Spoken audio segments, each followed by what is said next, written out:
How to be a Renaissance man in 2026. In the 15th century, the Renaissance man was an ideal.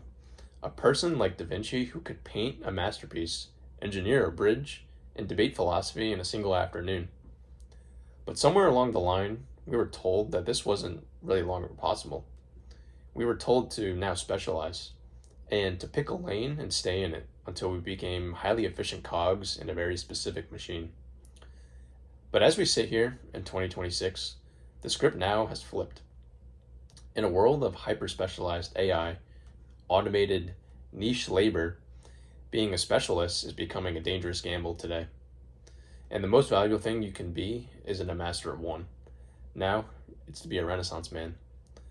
The 2026 Renaissance man isn't about knowing everything, it's more about interdisciplinary agility, let's say.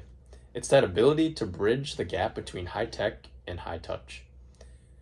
We're living in a black box era.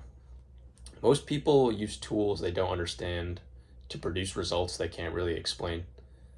To be a Renaissance man today is to peek inside this box. It's the person who understands the code but can also write a poem. It's the person who can navigate a complex data set but also know how to grow their own food or fix a mechanical engine. It's about being anti-fragile, developing a stack of skills that don't just coexist, but more compound. Think about the T-shaped individual. You have your deep expertise, but you have a broad horizontal bar of literacy in a dozen other fields. In 2026, that horizontal bar is your survival kit.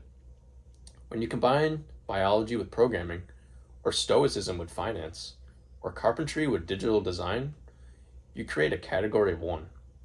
You become impossible to replace because your value doesn't come from a single skill, but it comes from the unique intersection of many.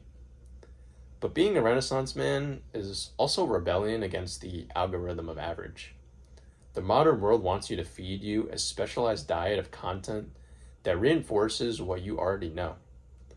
And to fight back, you have to be intentionally curious about the things that don't matter to your career.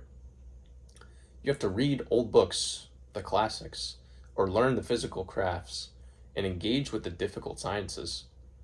You have to refuse to let your curiosity be outsourced to a recommendation engine. The greatest myth of our time is that we don't have enough room in our brains to be polymaths. But the human mind isn't a hard drive with a fixed capacity. It's really a muscle that grows the more you stretch it. The more diverse your interests, the more mental hooks you have to hang new information on. You start to see patterns that the specialists miss. You see how the rhythm of a song mirrors the structure of a market, or how the ethics of ancient Rome apply to the ethics of modern Silicon Valley. Being a Renaissance man in 2026 isn't just a hobby, it's more of a philosophy of life. It's a commitment to being a complete human being in an era that wants you to be a fragment. So stop picking that lane and start building the map. Learn the logic of the machine, but don't forget the feel of the soil. Be a scientist in the morning, a creator in the afternoon, and a philosopher at night. The world keeps getting more complex, but the answer is simple. Don't just be a worker, be a world builder, because in 2026, the future doesn't belong to the people who can do one thing perfectly. It belongs to the people who can do everything well enough to connect the dots. Thank you for watching.